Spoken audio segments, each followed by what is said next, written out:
సనాతన ధర్మాన్ని గురించి పవన్ కళ్యాణ్ మాట్లాడిన తర్వాత నేను దాని మీద కామెంట్ చేసిన వాస్తవం. అయితే నా కొటేషన్ తీసుకుని 3 పెళ్లి అని చెప్పేసి మాట పెట్టుకుని నా మీద విమర్శిస్తున్నారు. నేను దాని జోలికి పోలే.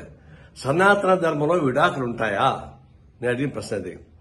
సనాతన ధర్మంలో విడాకులు లేదు. ఎందుకంటే ఒకసారి పెళ్లి చేసుకున్న తర్వాత భర్త ఎంత వేధించినా, ఎంత ఏడిపించినా, వాళ్ళు ఎంత యథోపనం చేసినా అతనితోనే కాపురం చేయాలి.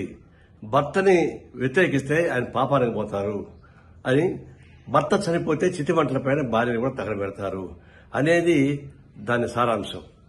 అలాంటి సారాంశం నెత్తికెక్కించుకొని పవన్ కళ్యాణ్ మాట్లాడుతున్నప్పుడు మరి విడాకులే లేనప్పుడు మరి మీరు ముగ్గురికి విడాకులు ఇచ్చారని చెప్పేసి ప్రశ్న నేను ముగ్గురు ఒకసారి పెళ్లి చేసుకొని చెప్పలే. విడాకులు తీసుకొని పెళ్లి చేసుకున్నమాట వాస్తవం. అది నాకు ఇప్పుడు తెలుసు. నేను దాని వరకు ఇప్పుడు పోలే. నేను ఫస్ట్ టైం అంటున్నా. సనాతన ధర్మంలో విడాకులు లేనప్పుడు మరి మీకెందుకు అది వర్తిస్తుంది అన్న దాని మీద ఊరికి నా మీద మాట్లాడుతున్నారు. ఇప్పుడు మనం చెప్తున్నాను, అది అరాచకమైనటువంటి సనాతన ధర్మం. అది ఆ ధర్మ వ్యవస్థ మొత్తం వెనక్కి తీసుకెళ్లేటువంటి క్రూరమైనటువంటి చర్య అది. అలాంటి క్రూరమైనటువంటి ఫిలాసఫీని ప్రచారం చేయడం అనేది చాలా ఘోరమేది. ఇప్పుడు చెప్తున్నా, సనాతన ధర్మాన్ని విమర్శించే వాళ్ళని నిన్ను అరెస్ట్ చేయని చెప్పేసి పవన్ కళ్యాణ్ చెప్తున్నాడు. నేను చెప్తున్నా, సనాతన ధర్మాన్ని సమర్థించే వాళ్ళని అరెస్ట్ చేయమని చెప్పేసి చెప్తున్నా. పవన్ కళ్యాణ్ వాళ్ళని అరెస్ట్ చేయాల్సిందే.